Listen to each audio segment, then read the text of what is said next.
All right, let's see how cleanly I can get through this first rant for the two people who will listen to it. The thing that finally got me to take out my phone, Ahmaud Arbery, to get through the obvious, what I think is obvious first, horrific murder based on the testimony of the people who were there, racially motivated.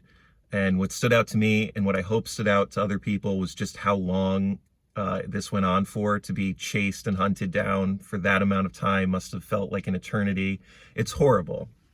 But then sentencing rolls around, as it did in the George Floyd case with Derek Chauvin, and I feel nothing but disappointment looking around at my fellow, what am I, center-left Democrats, people in my camp. The disappointment and the bloodlust and the rage and the inappropriate response to this moment. Where to start? Life without parole is draconian. Death penalty is morally wrong. And I can maybe make another video about the obvious moral case of why the death penalty is wrong. But a lot of anti-death penalty people haven't seemed to wrap their mind around life without parole. And what a grisly and immoral thing that is, even when someone's done something wrong. And I hope that if someone kills me, I hope I don't get killed.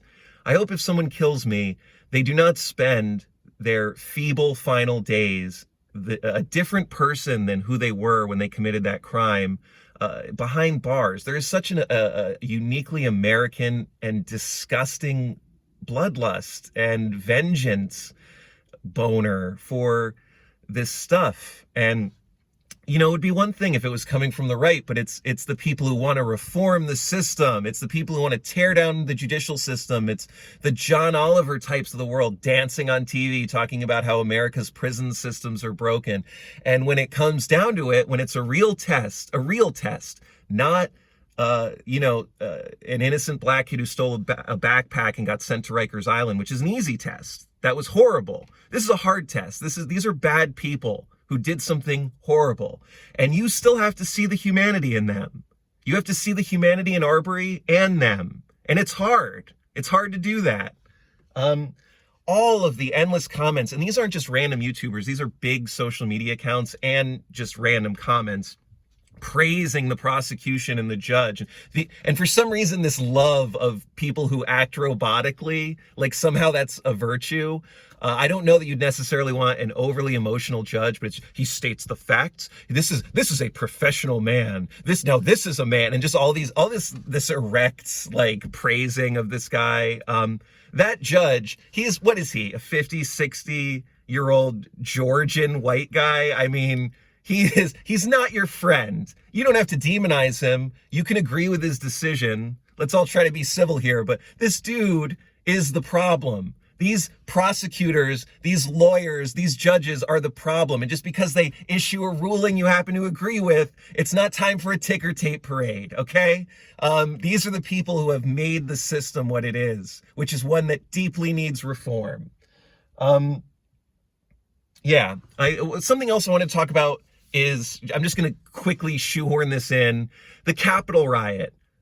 I mean, I'm a Democrat. I'm as anti-Trump as you can get. Do you think I have a soft spot for these Capitol rioters who wanted to participate in stealing the election? But it's the same thing. It's that prosecutorial boner that people get on my side, on the left. This frothing at the mouth, send him away for life. No, you don't get sent away for life for that. And we need to start viewing these incidents, because there's more of them coming, as a public health issue.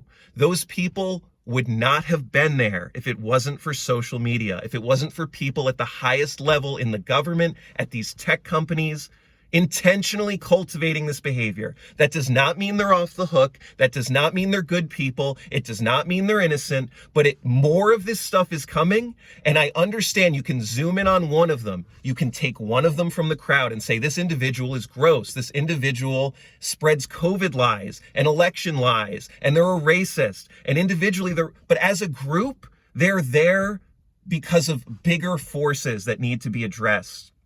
Okay? And you need to start considering that. You need to see the humanity in people, and you need to meditate on these prison sentences and stop throwing out numbers like they're just candy. 20 years, 30 years, like think about how long that is, okay? If someone kills me and they get 35 years in prison, you might think that's too lenient. But this eye for an eye shit, they ended my life, so they'll spend the rest of their life in prison. It's wrong. It's got to end.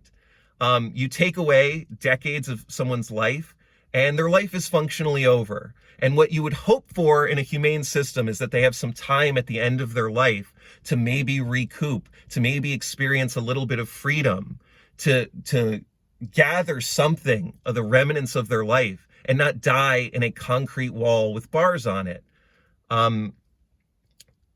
See the humanity in people, all people, even when it's inconvenient for you. Consistently and coherently have a sound morality. I don't know if there's anything else I want to say on this.